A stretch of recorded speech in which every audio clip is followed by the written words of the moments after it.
Oke guys, gimana caranya mulai side hustle sambil kerja gaji UMR? Ini tuh topik menarik banget karena gue banyak banget denger teman gue akhirnya keluar dari kerjaan utama, akhirnya mereka dalamin side hustle yang gajinya 3-5 kali lipat daripada kerjaan utama mereka. Ini tuh baru possible di generasi ini karena side hustle jauh lebih gampang dengan adanya namanya gig economy. Dan topik ini tuh sebenarnya nggak susah, yang penting ada 2 poin, manajemen uang sama manajemen waktu. Terus gimana caranya kita maksimalin diri kita di gig economy ini? Tanpa basa-basi kita langsung bahas yang pertama, manajemen uang untuk mulai side hustle. Pertama, kalau misalnya kita baru ngerintis karir, baru kerjanya UMR, kita tuh terbatas di mau invest di mana. Soalnya beberapa side hustle tuh memang butuh invest di misalnya PT, legalitas, butuh hire orang, butuh apa. Itu kalau konsepnya tuh side business atau online business. Tapi di gig economy, apalagi baru UMR, ini rekomendasi gua. Pertama, kebutuhan primer harus keisi dulu. Kedua, dana darurat harus punya. Terus biasain punya sisa 500.000 atau bahkan 1 juta kalau bisa untuk ditabung diri sendiri. Tapi gini, kalau misalnya kita masih gaji UMR, mendingan kita taruh uang kita di investasi reksadana atau saham. Kalau jawaban gua, mendingan kita pakai uang itu untuk investasi diri sendiri. And that is step 1 untuk memulai side hustle. Maksudnya invest diri sendiri apa sih? Jadi sisihin 300.000 per bulan untuk belajar. Cari skill-skill yang kalian mau pelajarin di Udemy lah, di Skillshare, dimanapun untuk kalian dalamin biar skill itu bisa menghasilkan untuk kalian. Contohnya, dulu pas gue memulai side hustle, walaupun bukan sambil kerja, sambil kuliah, gue mendalami skill programming. Dan itu gue membayar course 299.000 di Udemy yang akhirnya bikin gue bisa side hustle 20-30 juta per bulan. Nah, sebenarnya udah ada riset skill-skill apa yang paling promising di tahun 2021 sama 2022. Gue bakal tampilin di layar sekarang. Kalau misalnya nggak mau basa-basi, mau skill yang high paying, kalian bisa belajar skill-skill yang tadi gue tunjukin. Tapi kalian juga harus dalamin skill yang kalian suka. Soalnya susah untuk jalanin side hustle, soalnya waktu kalian terbatas, uang kalian terbatas. Kalau kalian nggak suka ngelakuin itu, at the end side hustle-nya bakal flop. Jadi step 1 sisin 300.000 per bulan untuk belajar dari skill-skill ini. Dari Udemy, dari manapun itulah.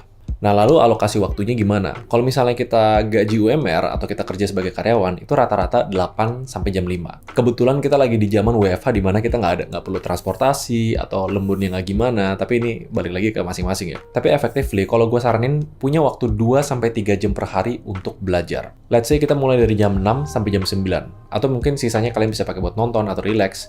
Tapi 2-3 jam itu sweet spot untuk memulai side hustle. Misalnya kalian udah selesai dari fase belajar ini, kalian bisa pakai waktu kalian dari jam 6 sampai jam 9 untuk ngerjain project-project klien. Dan biasa itu kebanyakan yang teman gue lakuin, terserah lah mau mulai jam 9 sampai jam 12, sampai jam 6 sampai jam 9, tapi mereka yang work-life balance-nya oke, 3 jam per hari untuk kerja project-project klien. Dan di sini 3 jam yang kalian kerjain bisa aja gajinya lebih gede dibanding kerjaan kalian sekarang kalau dapat project terus. Karena memang umumnya di gig economy, orang tuh berani bayar lebih mahal untuk skill on demand dibanding lu bayar orang full time.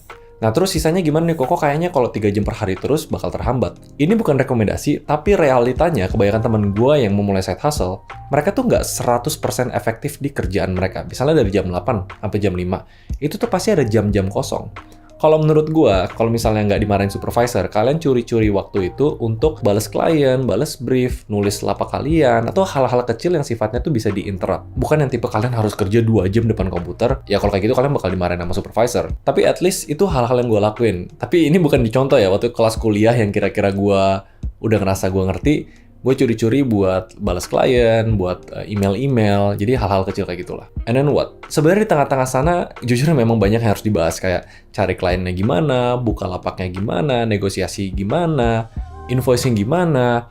Itu semua tuh sebenarnya as simple as kalian Google. Kayaknya gue tuh udah bikin 3 video tentang freelance. Ini untuk tentuin harga, ini untuk cari klien, dan yang paling baru yang views-nya lumayan banyak yaitu untuk cari klien di Fiverr. Adek gue udah sampai berapa puluh juta tuh di sana. Itu semua trik-trik yang bisa kalian pakai untuk memulai side hustle. Nah, tapi kapan gue fokusin side hustle gue terus keluar dari kerjaan gue? Nah, ini banyak banget dari cerita teman gue, tapi this is not for everyone. Kalau misalnya kalian ngerasa side hustle memang side hustle aja, good. Tapi kalau kalian pengen side hustle ini jadi main hustle, kalian punya freedom untuk kerja untuk diri sendiri, good.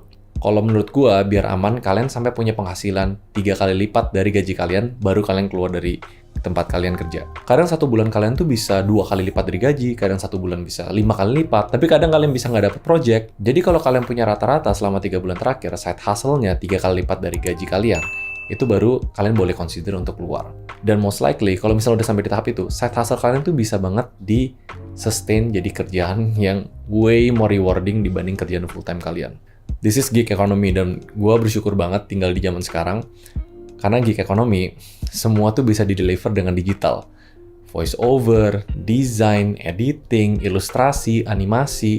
Intinya pick your skill yang kalian mau pelajari, terus jalanin aja. Dan side hustle enaknya tuh kalian punya bantalan, yaitu kerjaan utama kalian. Selama kalian mau spend 2-3 jam per hari untuk mendalami itu. So sebenarnya itu aja sih videonya, nggak usah basa-basi. Kadang tuh yang dibutuhin bukan edukasinya. Karena gue udah punya banyak video edukasi, tapi lebih ke realistis nggak sih? Menurut gue realistis banget.